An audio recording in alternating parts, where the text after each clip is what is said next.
this workshop. So if you don't want to be seen on camera, please turn off your camera, okay? My name is Todd Trebor. Hi, everyone. My name is Todd Trebor. I'm the Deputy Director at the Rhode Island State Council on the Arts. My pronouns are he, him, and his. And welcome to the 2024 Spring Grant Information Session. Molly, go ahead and go on to the next slide. A bit of housekeeping. First off, the agenda before we talk about housekeeping. We're going to go over what RISCA is, the Rhode Island State Council on the Arts, an overview of our grant programs. We're going to discuss our grant process from application to notification, let you know about some important rules regarding our grants. We're going to go over the structure of our grant applications generally, and then we're going to share with you some hot tips, top 5 grant writing tips, and also the top 5 most frequent problems we see with grants. And lastly, we'll round off letting you all know how you can access more help and support with your grant applications from us. Next slide, please, Molly. So some housekeeping. I'm going to jump to bullet 3. We're recording this. So we're going to put this up on our YouTube later for people who couldn't attend, or just to have it available for folks that want to access it later on. If you don't want to be featured in recording, I suggest turning off your video to be sure that we don't accidentally capture your face. Closed captioning is available for this workshop. Along the bottom of your Zoom screen, you should see a CC. If you would like to use the captioning, click on there and enable live AI transcription. So it is AI closed captioning. Please stay muted throughout this, as again, we're recording this. There will be questions, time for questions, I should say. You can hold your questions to the end of the grant information session, and you can unmute and ask them then, or you can also put them in the chat. We will be recording the question and answer part, just so you know as well, because we have found that that's helpful for people watching recording to hear the questions that people ask. There will be a follow-up email with the links and other helpful information from today. So just know that there'll be links that my colleague Molly is going to be dropping into the chat for you all that lead to various things. If you don't capture them during this, don't worry. Again, you'll get them in a follow-up email, probably tomorrow, but maybe the day after, but within a couple days for sure. Next slide, please, Molly. So as promised, what is RISCA? So RISCA stands for the Rhode Island State Council on the Arts. We're a state agency similar to the Department of Health or Department of Transportation. We're supported by appropriations from the Rhode Island General Assembly, so Rhode Island taxpayer money, as well as grants from the National Endowment for the Arts, a federal agency. Most people know us as the entity that provides arts and culture grants. We also provide technical assistance in accomplishing those grants, but we spend much of our time outside of grant making providing staff support to arts and culture organizations and artists, schools, community centers, social service organizations, and local governments to bring the arts into the lives of Rhode Islanders. Next slide, please, Molly. So next, we're just going to go over funding cycles. So this deadline coming up is our April 1st, 2024 deadline, obviously. This deadline supports projects happening between July 1st of 2024 and June 30th of 2025. So the entirety of the state's upcoming fiscal year. There's exceptions here. There are 2 grant programs for artists that Molly's going to talk about later, Community Engaged Project Grants and Make Art Grants. At this deadline, if you apply for those grants, it only supports projects occurring between July 1st of 2024 and December 31st of 2024. The final report for grants applied for at this deadline is July 31st of 2025. The April deadline is one of 2 deadlines we have in a year. Some grant programs are available at both deadlines. Some are available at just one or the other. Next slide, please, Molly. Our next deadline, as promised this year, is October 1st, 2024. For all of the grant programs occurring at that deadline, it supports projects happening between January 1st and June 30th of 2025, with the final report being due, again, July 31st of 2025, also known as 1 month after the state's fiscal year closes. Next slide, please. So the grants we have open now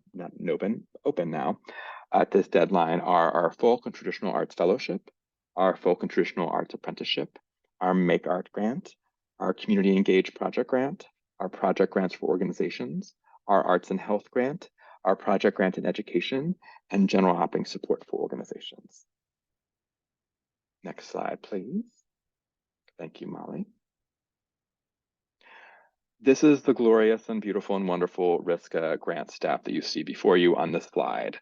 They're going to be introducing themselves when they talk about each of their grant programs. So you get to hear their voices and see their faces and hear more from them in a moment.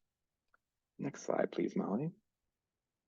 And with that, I'm going to turn over the beginning of the grants program overview, where you'll hear from each RISCA staff person. I'm going to turn it over to my colleague, Elena, who's going to introduce the folk arts programs. Hi,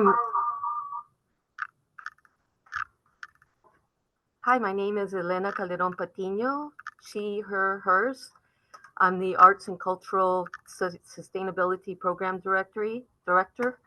I oversee the Atrium Gallery, the Expansion Arts Program, and the Folk and Traditional Arts Program. So our first grant that's available is the Folk and Traditional Arts Fellowship. These are defined, folk and traditional arts are defined as those artistic practices which are community or family based and express the community's aesthetic, heritage, and tradition.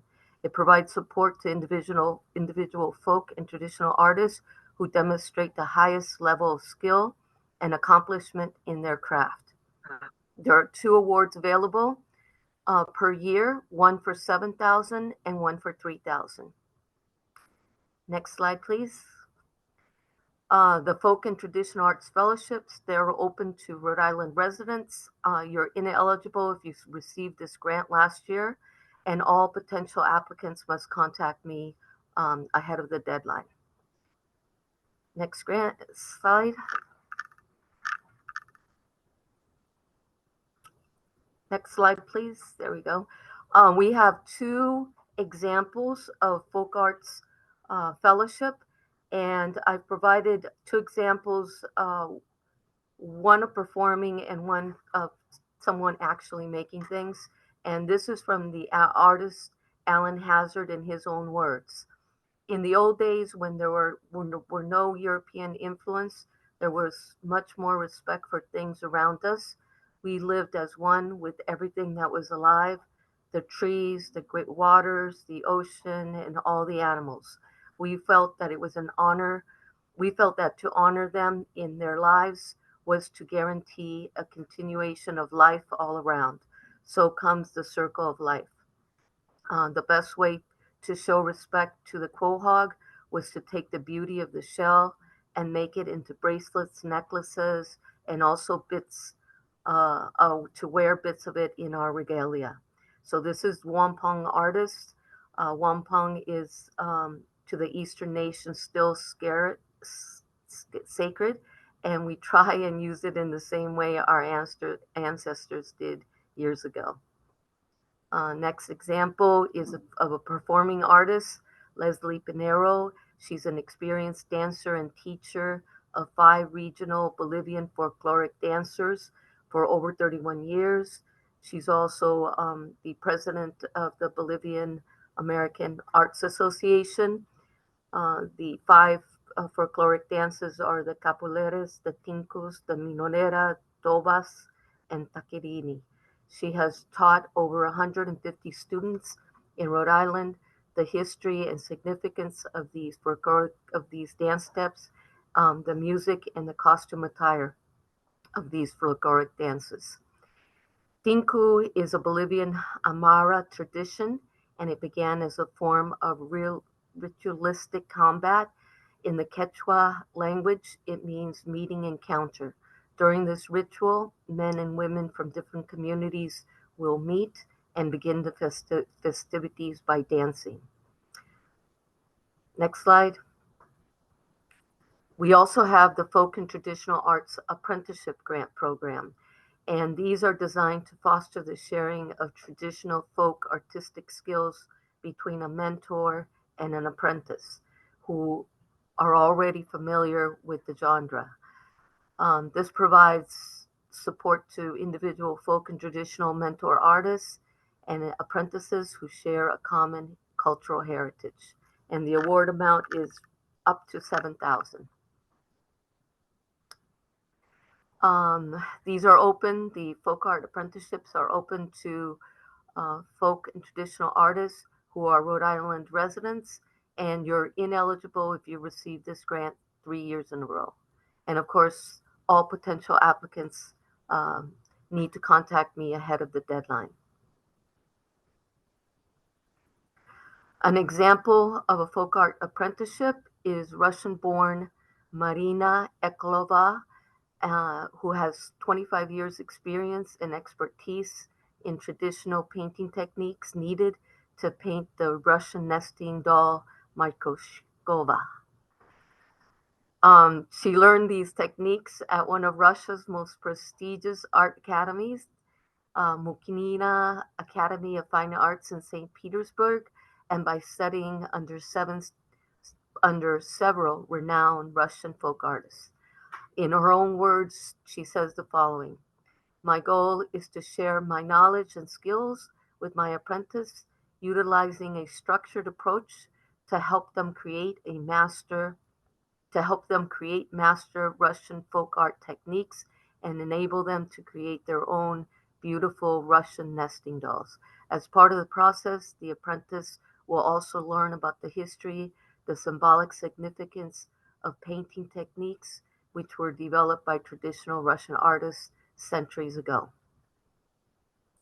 Our next example is by Jason Rosman.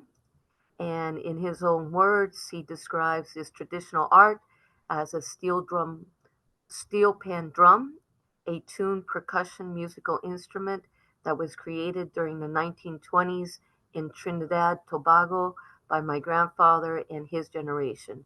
During my late teens, I started my tuning apprenticeship under my father's direction, and I helped my father build and tune hundreds of musical steel drums that were exported to the Caribbean, the United States, and England. During this apprenticeship, I now plan to teach my son Isaiah as much as possible about our traditional steel pan drumming, the history and development of the steel pan drum, playing techniques, and steel pan language and terms. And now I'm going to hand it over to Molly. Hello, I'm Molly. I'm the artist programs director, and my pronouns are she, her.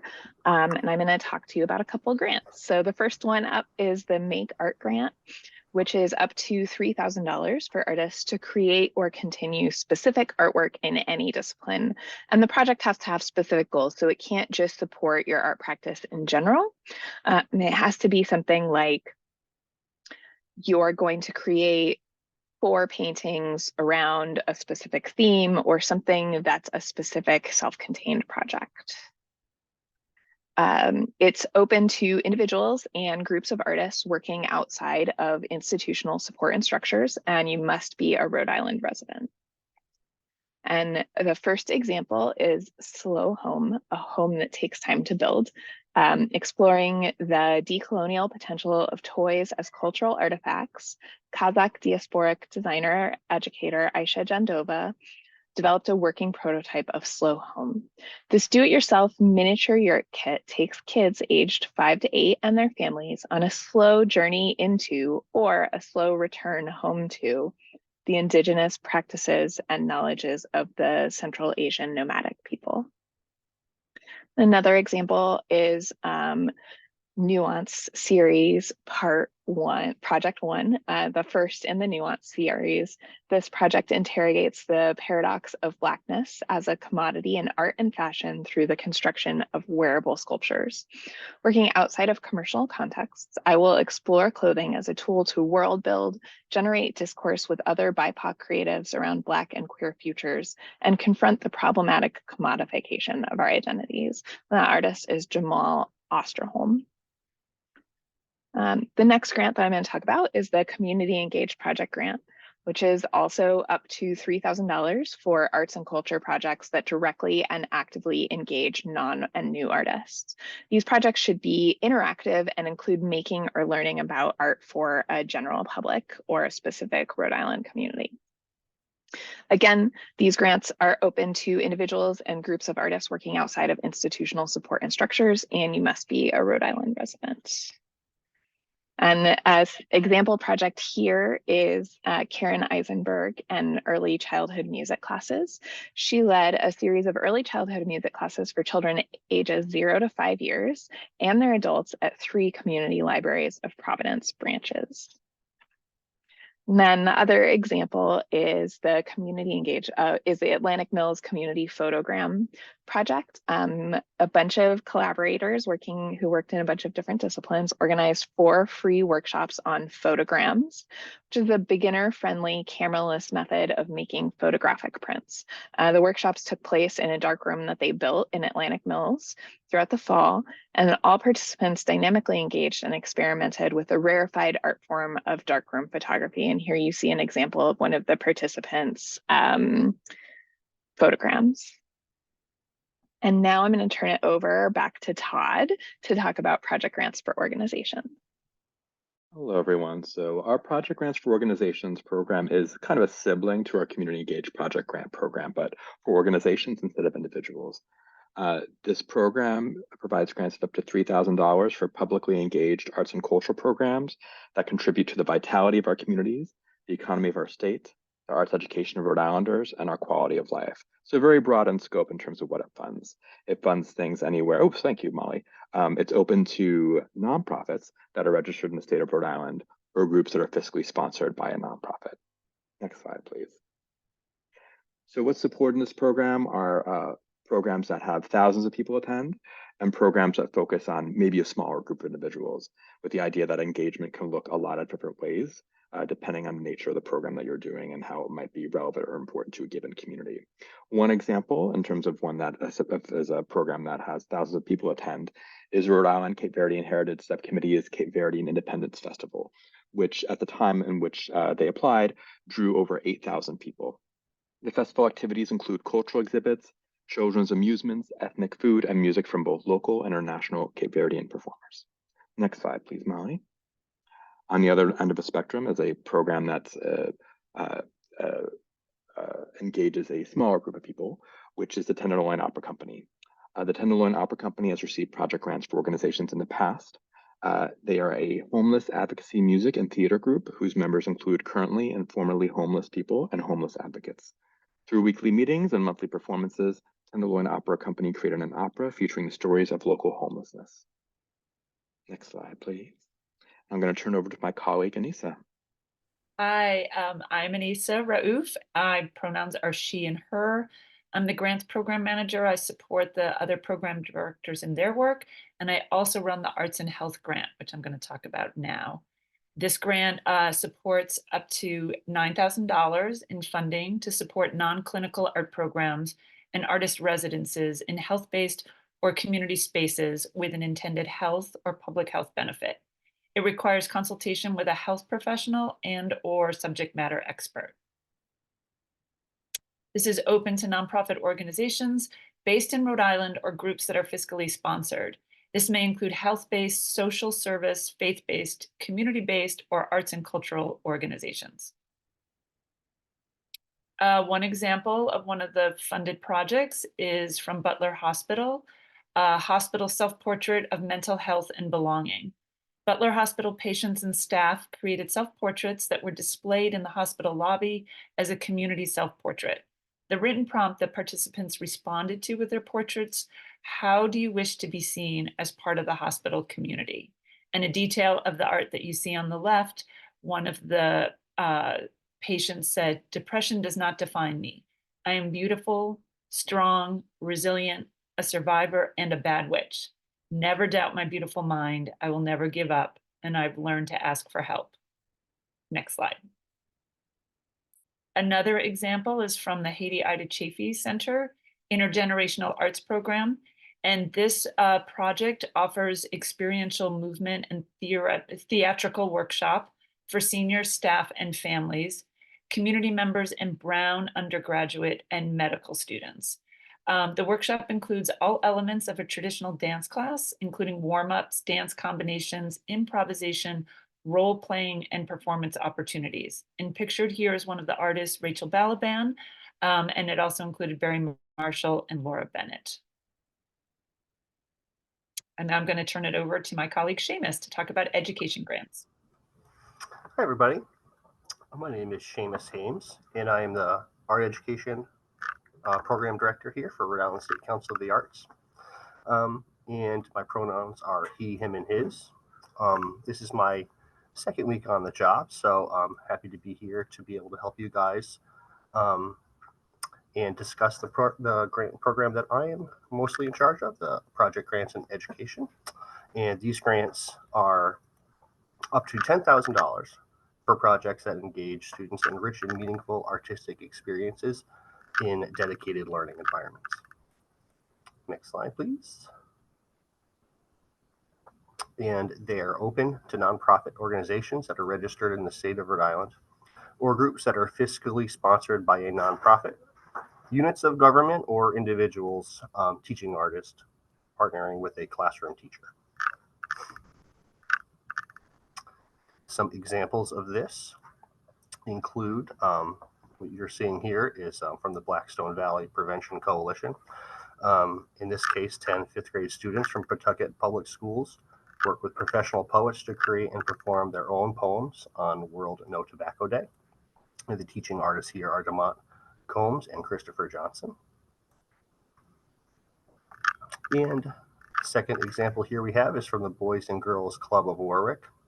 And this music and media program, that was an 8-week dive into film scoring for middle schoolers. The students learned about music and mood, culminating by producing their own short film with original score. So an interesting mix of film and music there. The teaching artist was Mike Murdoch. And I'm going to pass it back to Todd. Thank you, Seamus. I'm going to round us off by talking about the General Operating Support for Organizations program. This program provides multi-year unrestricted operating support for arts and culture organizations and culturally specific organizations. This grant program is by invitation only and is based on the success applicants have on previous applications to either our Project Grants for Organizations program or our Project Grants in Education program. Next slide, please. This program is open to nonprofits that are registered in the state of Rhode Island or groups that are fiscally sponsored by another nonprofit. Organizations must have arts and culture as their primary mission or be a culturally specific organization with significant cultural programming. Next slide, please, Molly. Next, we wanted to share 2 examples of organizations that are currently in the program. One, a culturally specific organization with significant cultural programming, and another, just an organization that's an arts and culture organization in Rhode Island. First off is the India Association of Rhode Island, which is a culturally specific organization by our definition. They are a nonprofit, non-political, and non-religious organization that strives to represent the various issues concerning a growing Asian Indian community in the state of Rhode Island. Programming includes cultural celebrations, senior support and advocacy, and arts and humanities programming for children. Next slide, please, Molly. Imago Foundation for the Arts is a gallery based in, cooperative run gallery based in Warren, Rhode Island. Their mission is to inspire creativity and promote art making by providing a supportive community and exhibition space for artists of all kinds. And that is it with our grants programs. So now we're going to move on and talk about the grant process first, and I will be doing that from application to notification. So here are the 7 steps of the application process. 1, you decide which grant is the best fit for you and your project. So you've got an overview today of all that we have to offer, and we'll talk about the other support options that exist that you might want to tap into depending on which grant program you select, or if you have questions about which program to select.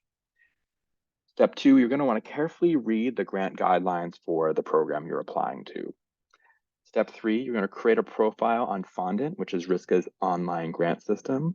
In order to access that grant system, you're going to want to go to the web page on our website for the grant you're applying for, and you'll find the link to access our website there, or the relevant grant portal there. Number 4, you'll want to ask questions and get grant support if needed. Again, we're going to be talking about the options we have available at the end of the grant information session today. You're then going to want to gather support materials. We'll talk about what those are later on. It's important to do that, in our opinion, early and first, and write the application. Step 6, you're going to hit the submit button before the deadline. And then step 7 is you're going to wait while we are busy doing the work we do after you hit submit. So here's what happens while you're waiting. RISCA staff, after the deadline, review all applications for eligibility and completeness. Step 2 for us is eligible applications are divided into separate panels if necessary, and then sent to panelists. Panelists are, in essence, community reviewers, and we'll talk more about that in a future slide. Step 3, panelists will read and score applications at home. Typically, panelists are responsible for reviewing approximately 20 to 35 applications, depending on the grant program that they're a panelist for. Step 4 is after they've read applications and scored them at home, which we call pre-scoring, panelists meet for an all-day review session. On that all-day review session, which either happens in person or on Zoom, panelists discuss each application, and they might update their pre-scores based on the discussion. At the end of their day, they will a RISCA staff person who's facilitating the panel meeting will total or average the scores of all the panelists together for each application and display those average or total scores in descending order, high scores at the top, low scores at the bottom of a spreadsheet that the panelists can see. Panelists then, based on their scoring, make funding recommendations using the available pot of money or budget they have to allocate for that grant program. While that's all happening, RISCA staff, as I mentioned, is present. They're facilitating the panel's discussion, and as we will repeat again in the future, RISCA staff have no involvement in decision-making at all. We just support the process. We're taking notes during that discussion, and from the notes, we create panel comments. The panel comments are both for our governor-appointed counsel who oversees all of our grant making to review, and they're also for applicants to see the discussion of the panel and any suggestions the panel might have for future applications for an applicant or just general feedback. The council that oversees us, they review and approve the panel recommendations. After they've done that, we notify you via email, and comments from the panel, as I mentioned, will be available to you, and they will actually be in the online grant system attached to your application. If you receive a grant, you're going to want to register, you will register, I should say, with Ocean State Procures, which is a state system that is required for anyone receiving funding from the state, and you'll want to complete your grant agreement form. Once that paperwork is complete, we process the payment. Just be aware we're state government, so it takes a bit of time for you to receive checks, anywhere between 8 to 12 weeks once you've submitted everything. Step 10, you do the project. And step 11, you report back to us. In this case, by July 31st of 2025, you'll have to submit a final report, and the nature of that final report is specific to each grant program. This is me still, right? If you don't get the grant, we recommend that you review the panel comments, again, with the email notifying you of your application status. There'll be instructions on how to access those panel comments. You can then also ask for a meeting with program staff, any of us here, obviously the person that manages your given program that you applied to. You can ask to meet with them. They also often, many of us, proactively reach out as well and ask if you want a meeting to discuss a panel's comments. The thing to know is that we have many excellent applications that vastly outnumber the amount of funding we have available. And also that panels are different every cycle. We'll talk a bit again about what they are, and then we'll go into some detail about how they're composed, but they vary every cycle. As promised, panelist overview. So most grants have 5 panelists. As part of our strategic plan, at least 2 of those panel members must be BIPOC or ALANA identifying individuals.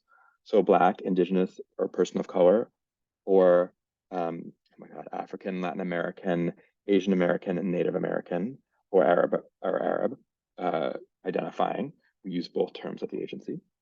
A minimum of 1 panel member will be a practicing artist, and everyone on the panel will be engaged in arts and culture in some way. Lastly, these individuals will primarily live or work in Rhode Island. There's exceptions here. We use out-of-state panelists for some of our programs, such as our General Operating Support for Organizations program, our General Operating Support for Artists program, our Make Art grant program, and our Folk and Traditional Arts fellowships and apprenticeship programs. Next slide, please. All panelists are over the age of 18. People can serve on panels once a year for 2 years, but then take a year off. The panels they serve on in a 2-year period must be for 2 different grant programs. All panelists participate in a two-part training, one on logistics and the grant program itself, and then one on implicit bias and how it manifests or can manifest in the panel room. Again, RISCA staff do not make funding decisions or evaluate applications. We just support the process. And as Molly just shared, we're always looking for people to serve on panels. You can let us know if you're interested by filling out that form that was just dropped in the chat, or that you'll receive in a follow-up email after this Zoom session. I'm going to turn it over to a colleague, Anissa, to talk about the FAQs. Okay, thank you, Todd. Go ahead, next slide. Yep. All right, so partial funding and declining the grant. All grant programs for organizations include partial funding. And this can mean that maybe the top 1 to 3 projects might receive the full amount they request, but most grantees will receive partial funding. And again, some of that goes back to the limited funds that we have to give out per grant program. If your project is partially funded, you can and should scale it back, keeping it within the spirit of the application. We don't expect, if you don't get full funding, to carry out the project as you originally outlined it. You can decline the grant for any reason and nothing bad will happen, and it will not impact future applications. So again, if you do not receive full funding or you get an award, you can still decide to decline the grant without anything bad happening. Next slide. There are far more applications than we have funding for, and in some programs, less than 20% of applications are funded. So we just want to share that oftentimes it's not you, it's our budget, and it's good to be aware of that going into this grant process, and also help advocate for more funding. Next slide. Don't be late. I know that seems like an obvious statement, but it's true. Don't be late. Grant portal turns off at 11:59 p.m. It's an automatic turn off. It doesn't turn off at midnight. It turns off before. So you want to make sure you get your application in ahead of time. No late applications will be accepted for any reason after that 11:59 p.m. And we're also, as staff, we're not available for late night tech support. We're not on our computers. So if you have issues in the evening, unfortunately, we're not available. So we have plenty of opportunities ahead of time. If you have any tech issues or questions, we ask you reach out ahead of time. Next slide. Oops, I got something wrong. So prior to the deadline, prior to the after hours of that last day, you can email program staff and we can set your application back to draft. We also advise that it'll be very busy the last few days right before the application. So we advise you work earlier and contact us earlier if you need any help, because we're here for you. As Todd said, we're not making decisions, so we are happy to help along the way in this process.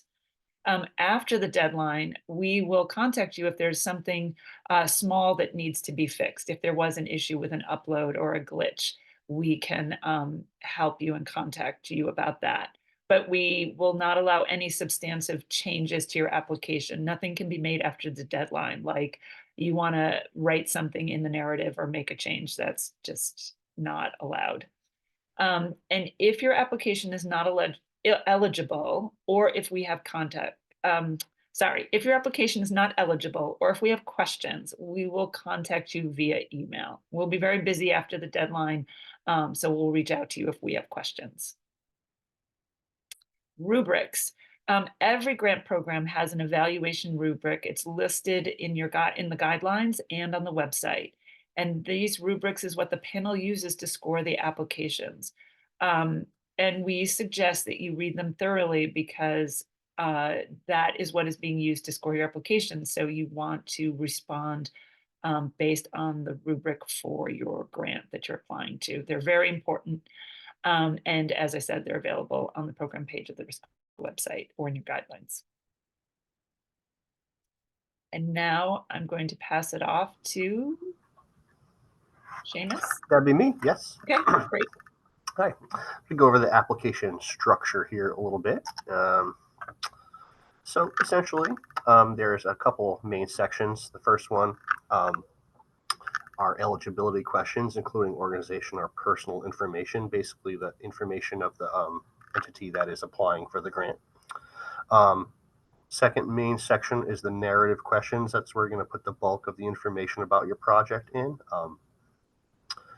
That's where you're going to describe impact and what you want to do. And then the third kind of major section would be budget, timeline, and support materials. I would say, and for some grants, there are also NEA required demographic questions that would be added to those as well. Yeah. And next slide. And support materials. You want your materials to directly support your application narrative. You want to tell the story of your project and of you. Include the voices of those who are outside your project. So those are collaborators or community organizations, schools that are contributing. You also want to consider the length and the volume of the attachments. Just remember that our panelists review about 25 to 30 applications each. So you just want to be clear and concise with the attachments. So, and make sure you follow the file format, the size, and the naming instructions for those, just for clarity purposes for us to and the panelists to be able to view. And you may also submit video and audio as links. Next slide, please. Some examples of support materials would be letters of support, usually about 1 page, resumes or CVs of teaching artists or anyone else who is involved, images or videos, press, which would include reviews, newspaper articles on examples of if you've done this in the past and how it's been received. Any marketing collateral that you've developed, such as posters, brochures, screenshots of social media, all of that, and also perhaps a list of quotes supporting your project is helpful as well. Next slide, please. And, yeah. Hey, I'm going to take back over. So we're rounding towards the end here, and we'll get to your questions soon. But first, here are the top 5 recommendations we have, our most important grant advice. The first piece is to carefully read and follow the directions. For those of you who have attended a RISCA grant workshop in the last 7 or so years, you know that this is my favorite piece of advice.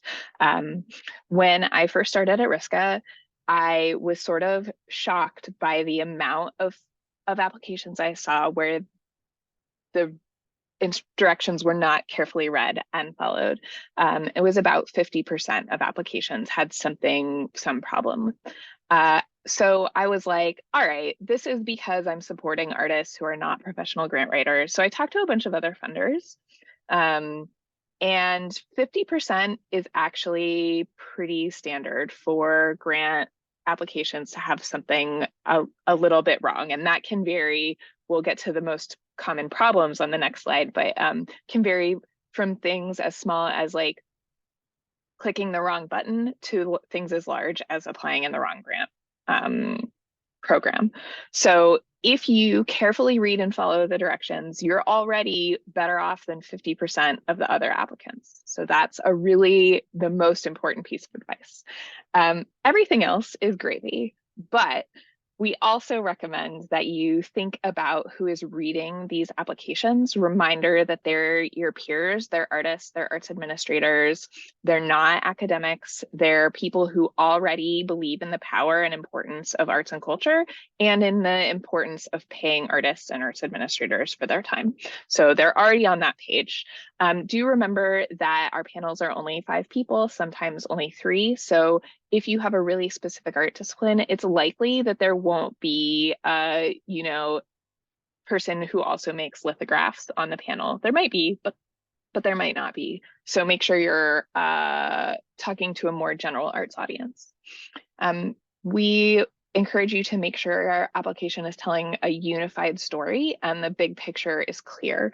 What we mean by a unified story is sometimes we see applications where the project narrative describes one thing, and then we look at the budget and the funding where the money will actually go is for things completely different than are described in the narrative. So you want to make sure that the whole application, including the support materials, including where the money is going, is all sort of unified and part of one picture. You also want to make sure the big picture is clear so that somebody can understand exactly what and why you're doing what you're hoping to do. This is really about not getting lost in the minutia, not getting lost in really discipline-specific descriptions. So making sure that it's understandable, the sort of larger picture of what you're doing. As an arts funder, and if you look at the rubric, we care about the why of the project, not just the what. So we really encourage you to address both the why and the what of the project. We want to know what's happening and all of those logistics, but we also want to know why this organization or this artist or this teaching artist is doing this project in this time. And that's built into a lot of the questions. And then one thing that really helps you address a lot of these issues is having an outsider read your application, not someone who's working on the project with you, not the person you talk to about the project every day that has like a really in-depth understanding of what you're doing, someone who can really read it that might be a little bit outside your art discipline to tell that you're addressing the why and the what, but also really that big picture and a unified story. All right, next slide, Molly, please. Sorry, I like to make fun of myself a little bit. So here are the top 5 problems we see in grant applications. The first one is a pretty big one, and it seems a little obvious, but it's not. It's not an art project. We're an arts funder. We fund a lot of arts or serving other things through the arts, but we fund arts projects. So make sure you're applying for an art project. Secondly is the wrong files are attached, or they're the wrong format, or links aren't working. Please double check all of those things, particularly file formats.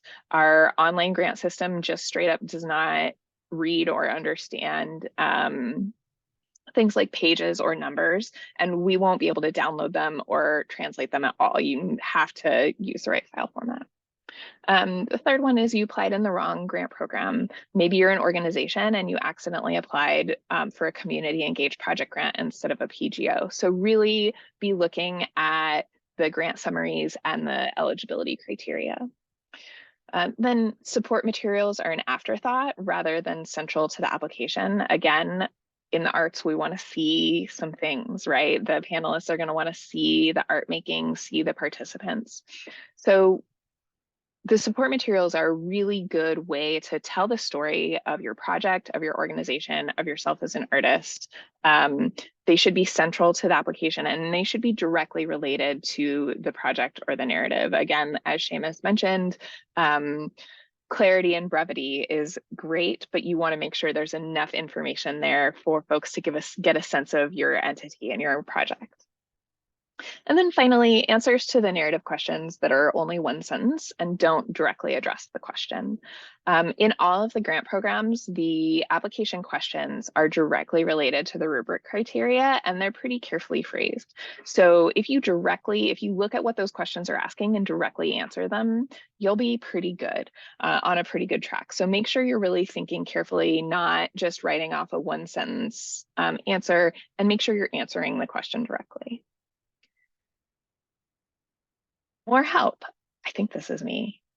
Okay, yes, it's me. So there's lots and lots of ways that you can get more help. The biggest thing to know is, as we've all mentioned throughout this presentation, is please don't wait till the last minute. We'll get a ton of folks asking us on the last day. And then again, if it's 11 p.m. on the deadline day, most of us are sleeping. None of us are checking our email. So other ways to get support are just check out our website, which has all of this information on it. We also have a YouTube channel And we'll have a YouTube playlist for this specific grant cycle.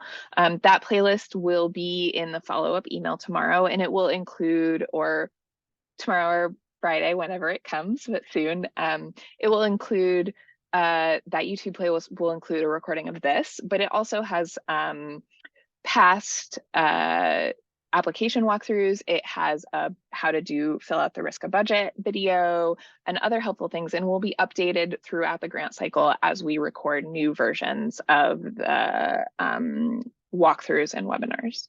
And then we also have several upcoming application walkthroughs. So this is simply a Zoom call where we step through applications question by question and answer other questions, so you can look at what the application looks like really in detail for each program.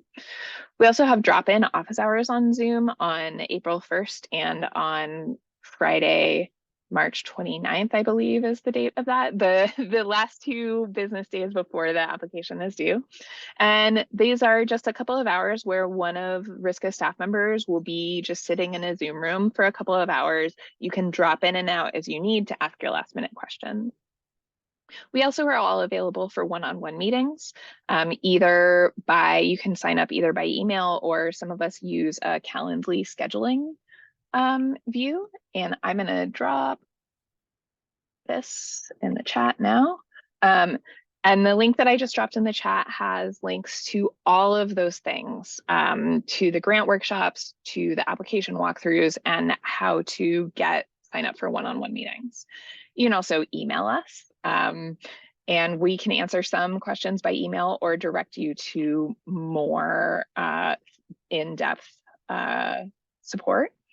And then we also have 2 Facebook groups that are peer groups. One of them is Artists and Creatives of Rhode Island, and the other is Arts Administrators of Rhode Island. If you use Facebook, we really encourage you to join them, and it's a good place to get some questions answered and all of that. And that's that. We're going to switch to questions now, before I drop the arts administrators in the chat, and I'm going to stop sharing. Todd, will you facilitate questions, please? Absolutely. And just one minor correction with what Molly said. In terms of scheduling meetings with us via Calendly or otherwise with program directors, it's actually, the information's not on that support schedule, which we thought it was, Molly, so you weren't incorrect in that assumption. But you can do that either just by emailing us or going on every grant page. You'll see there's a link in terms of how to schedule a meeting or a conversation with a grants program director. So at this point, again, we are still recording. You can feel free to unmute and ask a question or drop one in the chat. Molly, if I'm not incorrect, there was a question in the chat earlier, right? Regarding... Absolutely. I'm going to ask you this question right now. Great. Can we apply for multiple projects for the same grant classification? So multiple projects for the same. So if you're applying to the same grant program, you can only submit one grant application per grant program. Molly, do you want to talk about the nuance when it comes to some of the individual artist grants there? No, we won't do that right now. So one grant application per grant program for deadline. If I'm an employee of a nonprofit, can I apply for an arts and health grant or a community engaged project grant or a community engaged project for organizations? So I think a project grant for organizations using that nonprofit as a fiscal sponsor. If you're an employee of a nonprofit, you would only want to apply with a nonprofit as the applicant if it's a project that the nonprofit was doing. If that's just your day job and you're doing something on the side, like you're an artist doing your own thing, you can apply as an individual if that makes sense for the given project you're applying for. Except for the arts and health, where you have to have a nonprofit. Yes. Yes. That might be something where you would want to reach out to Anissa or Todd about arts and health or project grants for organizations for your specific question. Also, if I do not write these grants to fund my own project, is it okay for me to assist the artists funded by these grants as part of my job, as long as I am not funded by the grant award? Do you know? Yes. Okay, thank you. I can answer this one. Okay. Yes, and also you can be funded by the grant award. But again, I think within your specific situation, you might want to schedule a meeting with one or more of us to figure out exactly what application to go to. Is the next week's info session at Broad Street the same as this one? Yes, it is. It'll be in person though. So we'll be sparkling and wonderful in person, except me, I'll be on vacation. You'll get to see how tall we are or not at the in-person meeting. Any other questions anyone have right now?